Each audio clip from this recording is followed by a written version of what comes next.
زربحن زيربحن أكب حزبي زبل أرست خوني سلز بزحة أيكونن تهزبي زربح سلز وحدون أيكونن تهزبي زتأفق معنا نأكاب أيكونن توانا نكذابي هرزدلي ممتع ترايون أيكونن مسيخان تاجر كاي منجنا هيوت منج تصفانا منج حدنتنا منج برختنا زخونة اتخاب قدس دنجل مريم زتولده يسوع كريستوس نازراوي كل سب نسلام نعرقن يدلو دو يصلى له دو يا ابانا ونا بسدت نعرقن نسلام قرب قلقل مزبله حزبنا اب سلامن اب عرقن دلو دليت يرأ كله ግን ከም ተቃል ዝብሎ ህዝበይ በመራحቱ ተበደለ ይሉ حصار ግዜ ናይ عرقን ሰላምን ፈቲና ኣብታ حصار ግዜ ናይ ሰላምን ናይ عرقን ከዓ እቲ ዝበዝሐ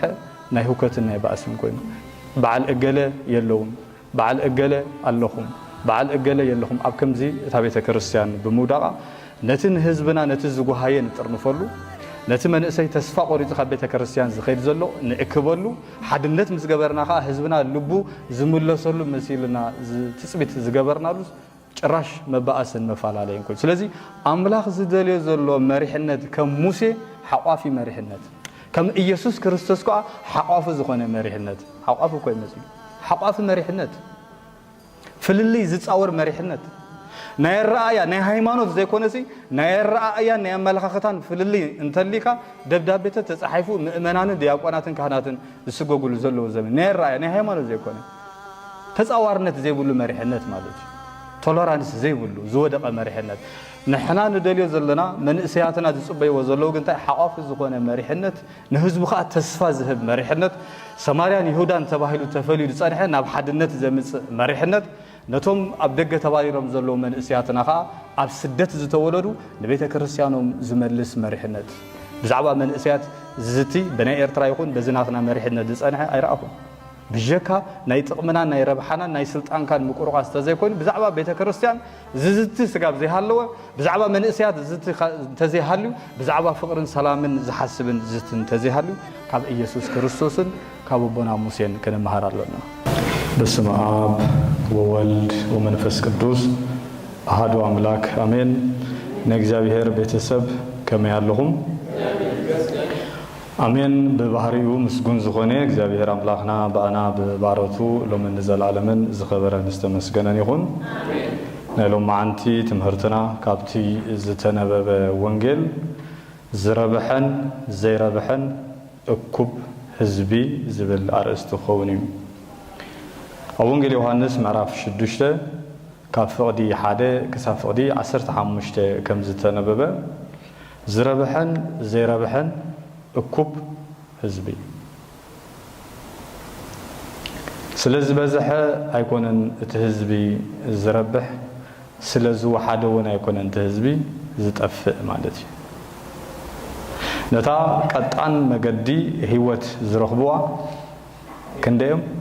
ሒደት እዮም ንእግዚአብሔር መገድን ናይ ደቂ ሰባት መገዲ ኣረኣያን በበይኑ ከም ዝኾነ ኢሳይያስ በዓብዩ ተዓቢ ነቢ መገደይን መገድኹምን በበይኑ ኢሉ ከምቲ ናይ ሰማይ ናይ ምድርን ርሕቀት ዘሎ ኣብ መንጎ ናይ ደቂ ሰባት ኣረኣያን ኣመለኻኽታን ኣብ ናይ እግዚአብሔር ዘሎ ኣረኣያን በበይኑ ከም ዝኾነ ብዙሕ ግዜ ካብ ቃል ኣምላኽ ዝተማሃርናዮ እዩ ስለዚ ንኹላትና ጸጋን ሰላምን ናይ ጎይታና ኢየሱስ ክርስቶስ ምስ ኩላትና ይኹን ነቶም ብማዕዶ ብርሑቕ ዝከታተሉና እውን እቲ ጸጋ ኣምላኽ ምስኣቶም ይኹን እዚ ሎም መዓንቲ ንሪኦ ሓደ ካብቶም ዓበይቲ ኣገደስቲ ኣብ ወንጌል ስለ ዝኾነ ኣርባዕቲኦም ወንጌላውያን ተባራርዮም ጽሒፎም ደለው ልክዕ ከም ትንሳኤ ኩሎም ዝጸሓፉ ኣብዚ ናይሎም መዓንቲ ንሪኦ ተኣምራት ድማ ኣርባዕቲኦም ወንጌላውያን ተገዲሶም ጽሒፎም ደለው ማቴዎስ ጽሒፍሎ ማርቆስ ጽሒፍሎ ሉቃስ ጽሒፍሎ ዮሐንስ እውን እዚ ሎም መዓንቲ ዝረኣናዮ ዕሚቑ ነቲ ጉዳይ ጽሒፍዎ ኣሎ ምክንያቱ ኢየሱስ ክርስቶስ ንልዕሊ 5000 ዝኣክል ህዝቢ መገበ ኢልዎ በዓል ማቴዎስ ካልኦት ክጽሕፉ ከለው ደቂ ኣንስትዮን ህፃናትን ከይተቆጸሩ ኢሎም ዮሐንስ ከአሰቡት አስታት 5000 ከም ዝመገበ ጽሒፉ ምናልባት እቲ ዝነበረ ኩነታት ብልክ እንተ ዝረአ ልዕሊ 10000 ሰብ ከም ዝነበረ ግምት ሙሳድ ይካል ነዚ ኩሉ በረኸት በየን መጽይ ጎይታና ኢየሱስ ክርስቶስ ናብ ጥብርያዶስ ማዕዶ ባሕሪ ገሊላ ተሳገረ ይብሎ እዛ ጥብርያዶስ ተባሂላ ዘላ ኣብ ገማግም ባሕሪ ዘላ እቲ ጥብርያዶስ ጁልዮስ ቄሳር ዝበሃል ዝነበረ ናቱ መዘከርታ ንኽትከውን ኢሉ ሄሮዶስ አንቲጳስ ነታ ከተማ ከም ዝጸዋዓ ናይ መጽሓፍ ቅዱስ ናይ ታሪኽ ምሁራት የዘንቱ ብሽሙ ማለት እዩ ከምዚ ኣብ ቱርኪ ቁስጥንጥንያ ተባሂላ ዝተጸውዐት ከተማ ብንጉስ ቆስጠንጢኖስ ማለት እዩ እቲ ራብዓይ ሚእቲ ዝነበረ ንጉስ ቆስጠንጢኖስ ንሱ እንዳዓበየ ምስከደ ንግስነት ሒዙ ኣብ ዝለዓለ ጥርዚ ንክርስቲያናት ውን ክሓቁፍ ዝጀመረ ታ ከተማ ብሽሙ ተጸውዓ ከም አሌክሳንድሪያ ናይ ግብጺ በአሌክሳንደር ተጸውዓ ዘላ ኣብዙውን እዛ ጢባሪዮስ ተባሂላ ዘላ ናይ ጥብርያዶስ ካብቲ ጢባሪዮስ ዝብል ናይ ቄሳር ናይ ሮማውያን መራሕቲ ገዛእቲ ኣስማት ዝተዋሃባ ሓንቲ ከተማ እያ ጎይታና ኢየሱስ ክርስቶስ ብዝሕሰብ ስለ ዝርከበላ እዚ ኸም ዓይነት ከባቢ ገማግም ባሕሪ ዘሎ ድማ ብብዝሕሰብ ክመጸውን ስለ ዝኽእል ብዙሕ ግዜ ናብ ገማግም ባሕሪ ገሊላ ይመጽእ ከም ዝነበረ ኣብቲ ቅዱሳት ጽሑፋት ክንሪኦ ንኽእል ኢና ስለዚ ጥብርያዶስ ካብ ባሕሪ ገሊላ ብወገን ምዕራብ እትርከብ ከተማ እያ ዝረብሑን ዘይረብሑን እኩብ ህዝቢ እዚ ኣገዳስነት ጌርናሎ ማዓንቲ ክንሪኦ ዝደለኹም ምእካብ ኣይኮነን ትዋና ናይ እግዚአብሔር ዝደልዮ ምምጻእ ጥራይ ውን ኣይኮነን መጺኻ እንታይ ጌርካ እዩ ትዋና ነገር ምስ ኢየሱስ ክርስቶስ ኩላትና ክንራኸብ ክኢልናዶ ብቃሉ ክንህነጽ ክኢልናዶ በቲ ኣብ ቃል ኣምላኽ መሰረት ዘሎ ክንከይድ ንኽእል ኣለናዶ ዝብሉ ነገራት ነዚኣቶም ኣብ ዝሓጻር እዋን ዓሚቕና ክንፍትሾም ኢና ኢየሱስ ምስ ደቀ መዛሙርቱ ናብዚ ቦታ እዚ እክብ ኢሉ ኣብ ሓደ እንባ ኣኪቡ ከዘራርቦም ከም ዝጀመረ ኣብዚ ጽሑፍ እዚ ተጠቂሱ ንረኽቦ ኢና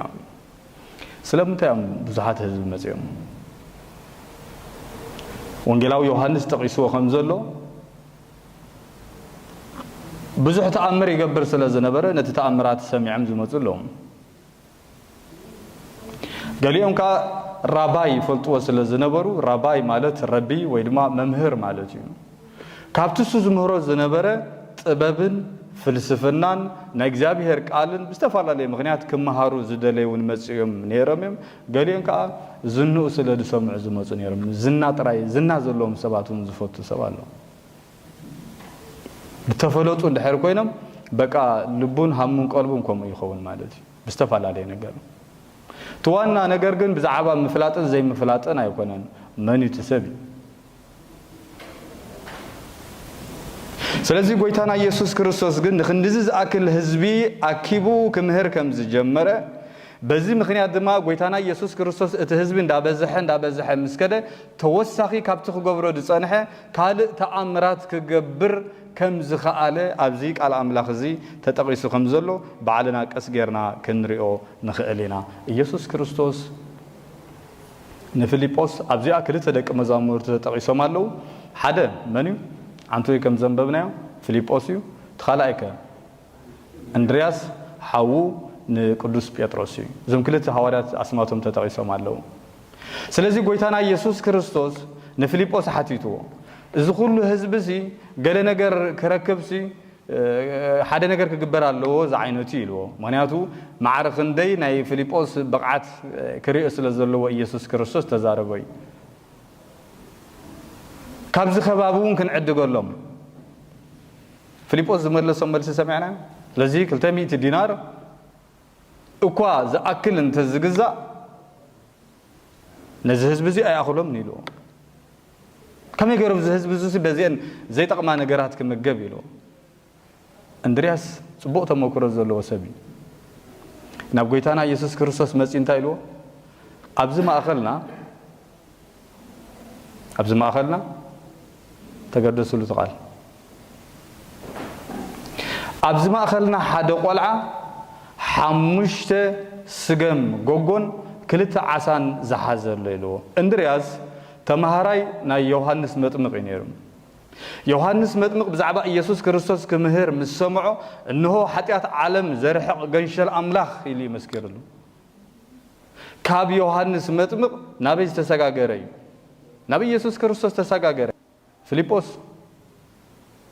كابي زغل سب كمغبيلو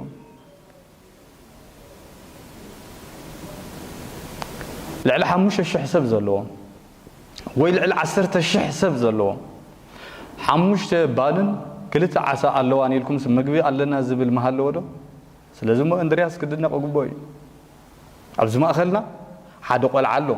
نسو خا 5 غوغو سغمن كلت عسان زحازر ليلو امصو ودسب حدت بمخان يزفرح حدت قصري تريو فراحي حدت جنزب تريو فراحي حدت تعنا علني لو تحسب ودسبون فراحي تبع القلصم دي زخيد جن حدت تعن دي زخيد صباح ولا حد زفلط زي بلا مستيرنا እግዚአብሔር ያ አቱን ፈራሐት ጎደሎ እምነት ሲሎም አብ ያሉት እምነት كندي ጊዜ እንደቅ መዛሙርት ሆሙ ለምኔሩ ሒደት በሒደት ነገር ኢየሱስ ክርስቶስ አብ ቅድምዚ ለዕለ 5,000 ዝተአከበ ህዝቢ ለ5 ጎጎን ዓሳን ምስባረኾሲ ክንደይ ተረፍ ተረፊሎ ዋ እግዚአብሔር መስገን ቶም ፈራሐት ሲሎም ቀጥ ክንብላለና ስለዚህ እንድሪያስ ንመን ይኽረ ነይሮ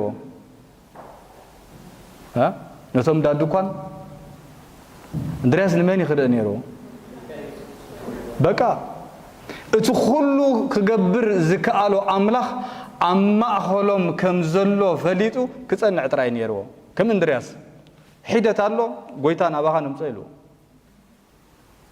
ሒደት ጥዕና ዘለዎ ናብ አምላኽ የምጾ ይባርኽ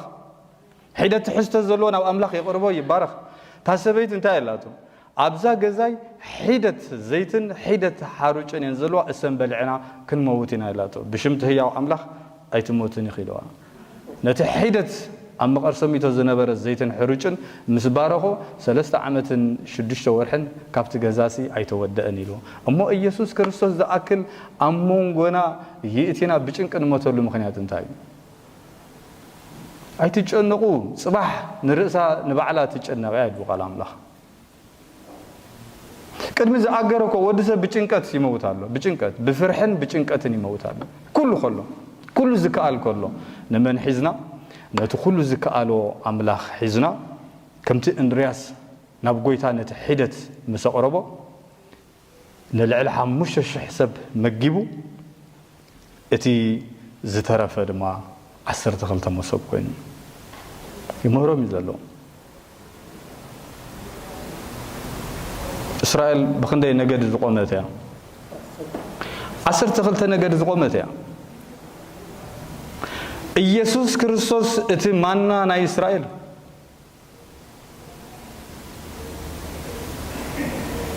እቲ ኣቦታትኩም ኣብ በረኻ መና በልዑሞ ሞቱ ኢሉ ኣብ ታሕትኮ ይትርጉመሎም ምዕራፍ 6 ብሙሉእ እንድሕራን ቢብና ተቃል ኣምላኽ ተተሓሒዙ እዩ ዘሎ ኣቦታትኩም ኣብ በረኻ መና በልዑ ግና ሞቱ እቲ ኣነ ዝህበኩም እንጌራ ህይወት ግን ሓንሳብ ምስ በልዓኻዮ ዘየጥምን ዘየጽምዕን ኢሎም ስለዚህ ነቶም 12 ነገድ እስራኤል ኢየሱስ ክርስቶስ ካብ ቅድስት ድንግል ማርያም ክውለድ ከሎ ንኹሎም ጽጋብን በረኸትን ዝኸውን ምንጭ ሁሉ በረኸቶም ኣብ ማእኸሎም ነይሩ ክርእይዎ ኣይከኣሉን ምንጭ ሁሉ በረኸቶም እዞም ደቂ እስራኤል እቲ ዓይኖም ክንድምታይ ተዓሚቱ መስለኩም ብዙሕ ደ ተዓሚቶም ታጸገም ግን አባና ክትመጽእ ከላ ታ ሽግር ነፍስና ስለ ዘይንወቅስን ስለ ዘይንፈርዝን ናትና መንፈሳዊ ዓይኒ ብረግጽ ተኸፊቱ ይመጽእ ድሕሪት ሕቶ ህዝብና ደድሕር ቀሽን ዲያቆንን ፈላስን ዝኸዱ ዓመታት ሒደት ደድሕር ኢየሱስ ክርስቶስ አሎ አበይዲና ዘለና ደድሕር እቲ ህይወት ዝህብ ቃል አምላኽ እንተንጎይ ደድሕርቲ ኢየሱስ ክርስቶስ እንጌራ ህይወት ኣነ ዝበሎም ን12 እስራኤል ዝምግብ بأمثال نايت زبارخو مجب دما 12 مصاب كملس كله ناب إيسوس كريستوس مقرب مالت أبهي وتنا ناي برخت مئكاب مغانو مفلاتو أقداس نجار نيرو نحن أقول دد حرسبات زجونا وعمتات حدث هيكونن بعل أبا أجل زبهالوكو نقول نتهزبي أن دفوا وقالوا سجى حجي دد حريم يتقع على تهزبي إيسوس كريستوس أبي مسكدي تمنى ناي إسرائيل أبي مسكدي تمنى ناي كريستيانات أبي مسكدي زتصور منا زلكي نسخي مسبور كيخي كأسالي أب بيت كريستيان عند تباهله كاب قدس دينجل مريم اتخاباخي زتصور منا دابلنا كأسالي سنبة دابلنا نعناون زتصور دي يسوع كريستوس ندك إسرائيل تصورس نعناون زتصوري نتوم 10 خلت دك مزامرت زترفه مصوب جن استبهلو بهاوريات كن مسلو خلنا جن أب إسرائيل زتحصر يكونن يسوع كريستوس ب10 خلت دك مزامرت غيرو نعلم ملء وانجيل كمهرن كستمهرن زخاله برهاناي وانجيل نعمل علم كسفح فح زخالي كبرنا أملاخ يكون منش برختنا السني بزيد داقم أتتسفانا بجكا يسوع كريستوس كالي يلن منش برختنا نسوت راي ودسب نيو نجون تبله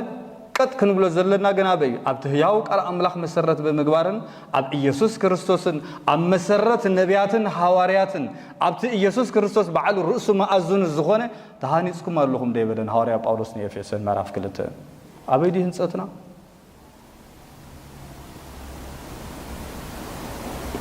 أبينا تهانيسنا زلنا أبنس وقف ودسب زمهرك على زتهانس أنتليو قاليو أبي تهانيس إلو أب كوحي قاليو خبي تهانيس إلو أب حصة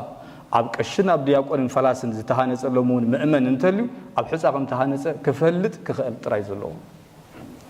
إتي زيننا عن كوحي نهي وتناقن مني الوزلو يسوع كريستوس من جت كوحي هارياب أولس بخوحي غيرون كورنثوس كنقولون كل معرف 10 إتي أبوتاتنا كابتي كوحي هاريمم موسى ما يزستيم إتو كوحتي يسوع كريستوس نبريلو منجنا هيوتنا يسوع كريستوس نزراوي منجنا هيوت منج تسفانا منج حدنتنا منج برختنا زغونه اتخاب قدس دنجل مريم زتولده يسوع كريستوس نزراوي كندي غوغو حمشة غوغو أعين تقولن نايدك إسرائيل لبن أعنتن ناي كلهم مرحتي دك إسرائيل أبين يرتيلكم أبتن حمشت مصحفة موسى أوريد زفترت أوريد ززعات أوريد زلواويان أوريد زهولك أوريد زداقم بحق يقيد سلازنبرو كلهم ليقاونتن تهزبي حق موسى انتايبل ترايني حق موسى انتايبل بحق يمزم الروحن يرب يسوع كريستوس اتن حمشت غوغو بتن مصحفتون غيرو نافصمنا يبصحم كمزلو بزحات ناي بوتات بيت كريستيان طقيسهم ملو نافصمنا خبصحم مخنياتو تن حمشت مصحفت ناي موسى نافصمنا خبصحو ماي كالان حق تراي كوين تعرف حق انتاي زغبر يسغاغركادي حق ينغركا تراي حق انتاي زبلكا كي تسرق تتنقب بز غودنازي ايحلفني كي تحلف ازي ريد لايت الله كي تحلف انغركاي نتي قيح مبرهات مسغرنايو اتي قيح مبرهات ددحرنا مسي حزنادو احزن تزحز بوليسي تحققن ينغرالو متحسن زي متحسن يا ود سبي بحقي ود سب ناب دحنت كمص سلا زي كاله اتي بصغا زخونه يسوع كريستوس اب غلاطيا بمدغغام دياقون امان زمهر زلو يسوع كريستوس كاب حقي ندق اسرائيل ناب يسغاغروم نيرو ناب صغا يسغاغروم نيرو اي كالون تحقي ناب صغا يسغاغروم نيرو كلتا عصادو نيرو دك إسرائيل زمرحوا لزنبور مجدي بكهناتن بنجستاتن نيرو بنجستات كان بعل نجوس داوود زعمسلو نتهزب زحاليو حق أنياسات مرحت نيرو دحر سولومون جمير زلوجن كاب إجزابير عند علو زموس ونجستات نتهزب خان دابد دلو زموسيم كاب سولومون جميرهم ካህናትኩም ነቲ ህዝብና ፍጽምና ይብጽሕዎን ብዝግባእ ኣይመርሕዎን ሃናን ቀያፋን ቶም ሊቃነ ካህናት እኳ ተሻሪኾምሲ ንኢየሱስ ክርስቶስ ሰቀሉ ወይልዎ ቃል ኣምላኽ ኮይኑ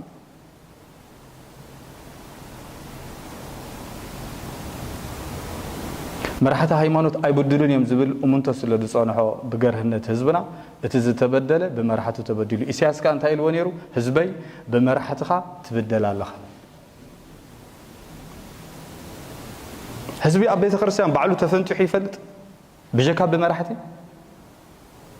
ህዝበይ ብመራሕትኻ ሲ ትብደል ኣለኻ እዩ ተቃል ብመራሕትኻ ትብደል ኣለኻ ሃናን ቀያፋን مستم ناي بوليتيكا تشاريخهم مسبع الهيرودوسي نإيسوس كريستوس سقول ويلو نيناي نتمنى ناي إسرائيل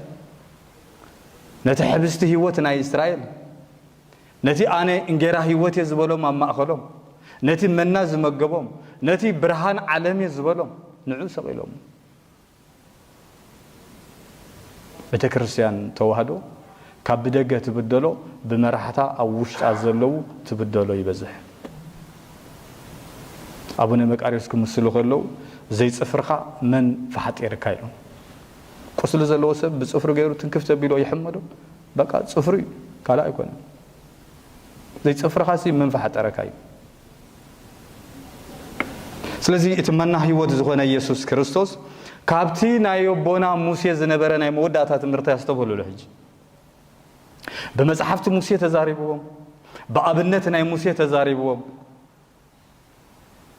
نخردو وانجيلاو يوحنس كا اوان فاسيكا قريبو نبره لصحفو له ابتن حصرت له ما عند زنببنا ينطراي اوان فاسيكا قريبو نبره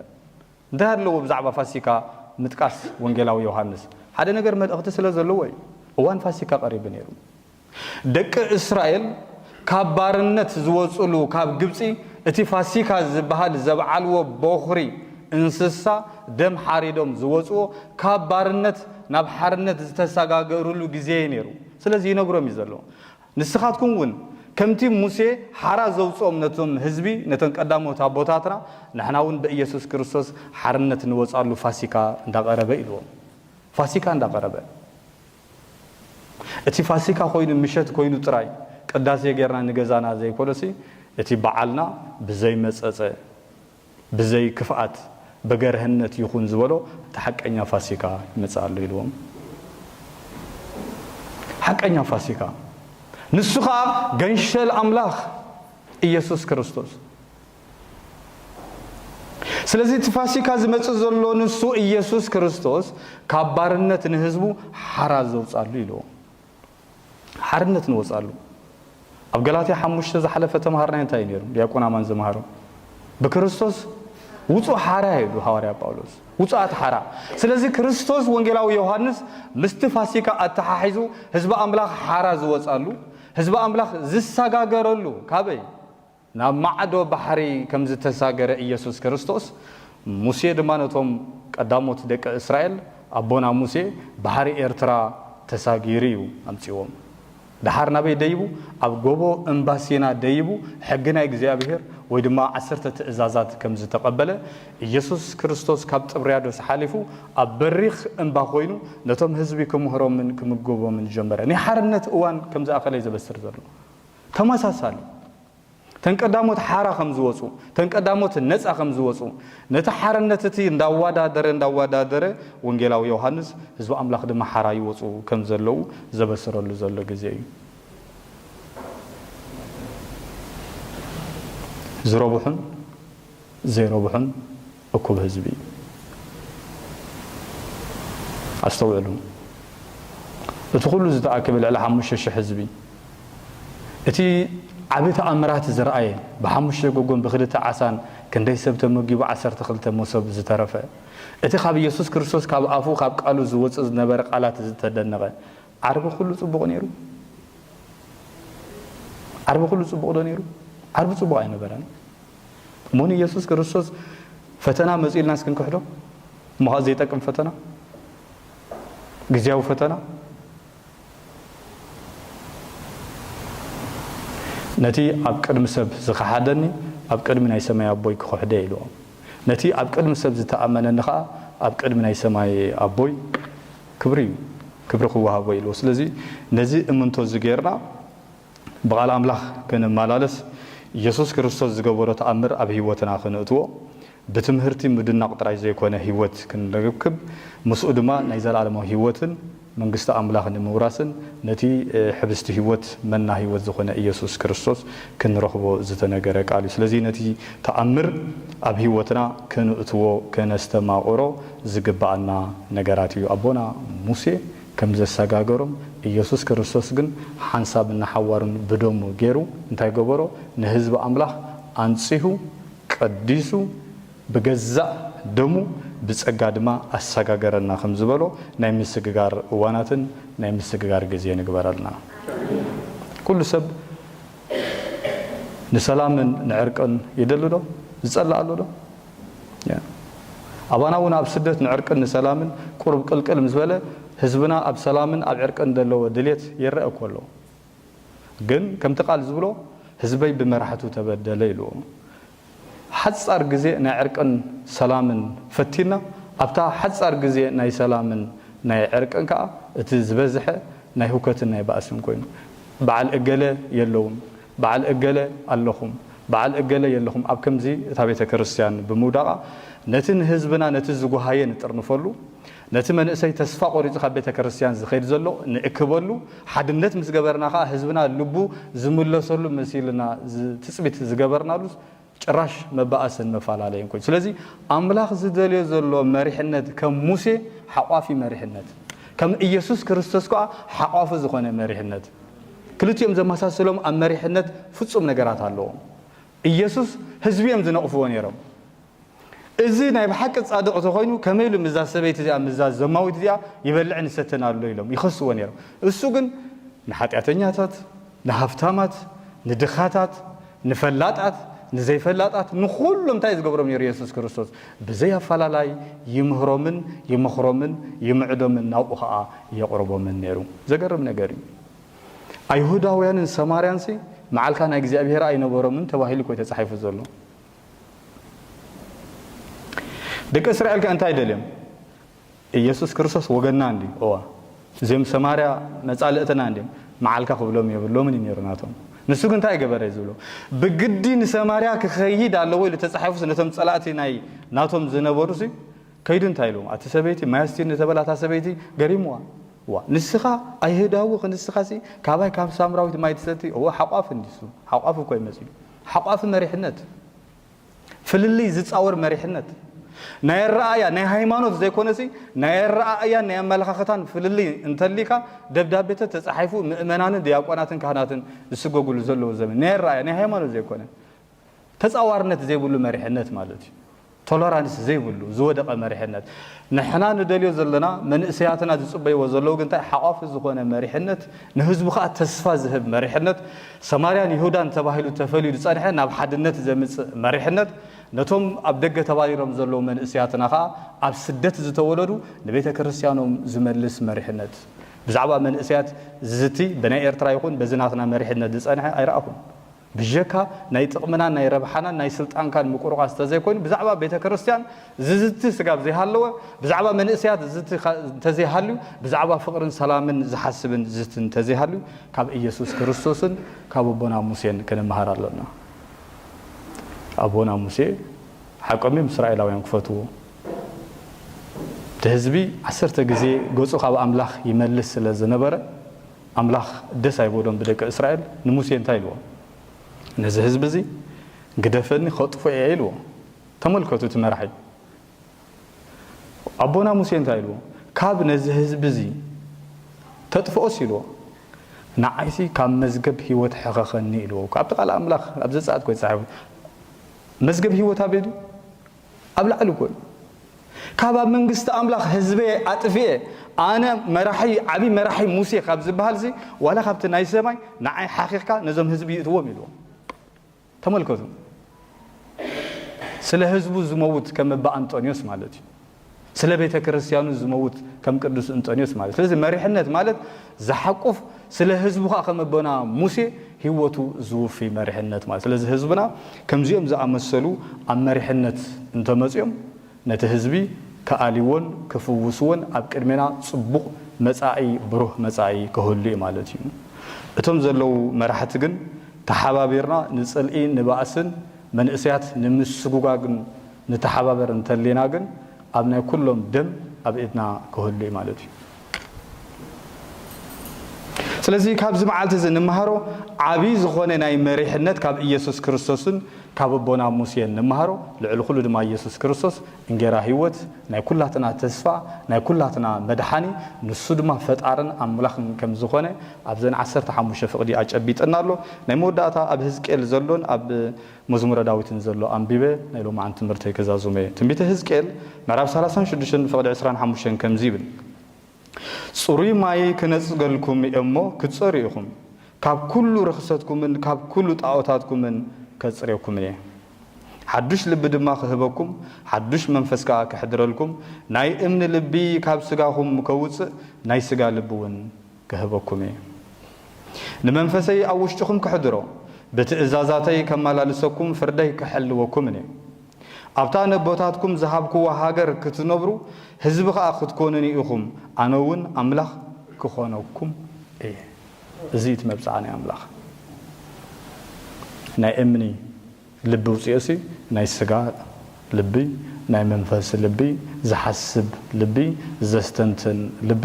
ካብቲ ጽሉል ኣካይዳ መሊሱ ከዓ ንህዝቢ ዝጠቅምን ንህዝቢ ዝሐቆፍን መጓሰ ንኽኸውን ዝተዋሃበ መንፈስ እዩ ዘመራይ ዳዊት ኣብ መዝሙር 139 ፍቕዲ 23 እውን ከምዚ ይብሎ ወይ ድማ ከምዚ ኢሉ ይጽሊ ወኣምላኽ መርምረኒ ልበይ ከኣፍለጥ ፍትነኒ ሓሳበይ ውፍለጥ መገዲ ዓመፃ እንተኣልዩኒ ረአ ኣብቲ ናይ ዘለዓለም መገዲ ምርሓኒ ይብሎ እዚ እታ ቤተ ክርስቲያን ንኹላትና ዘድልየና ዘሎ ጸሎት እዚ መርምረኒ ረአየኒ ኢሉ ጎደሎ እንተልዩ ከዓ እንታይ ግበረኒ መለሰኒ ይዕርየኒ ናይ ዘለዓለም መገዲ ከዓ ምርሓኒ ይብሎ ብሰላምን ብፍቕርን ብሓድነትን ንቤተ ክርስቲያንናን ንመንእሰያትናን ንኹሉ መታን ክንመርሕ ሓቋፍ ዝኾነ መሪሕነት ክመጽእ ካብቲ ዘሎ ኣሳዳዲ መሪሕነት ወፂና ኣብ ፍቕሪ ኣብ ሰላምን ዝኣምን መሪሕነት ኣብ ዘተ ዝኣምን መሪሕነት ኣብ ተጻዋርነት ዝሓትት ዝጥምት መሪሕነት ከምኡ ድማ ንሎማ ዓመት ዘይኮነ ንብዙሕ ዓመታት ነቶም ኣብ ስደት ዝውለዱን ንድሕሬና ዘላ ሃገርናን ኣብ ግምት ዝእተወ ጽፉፍን ቅርዑይን ዝኾነ መሪሕነት ክህልወና እግዚአብሔር ብጸጉ ይደግፈና ስለ ዝነበረና ግዜ ንኣምላኽ ክብሪ ይኹኖ ኣሜን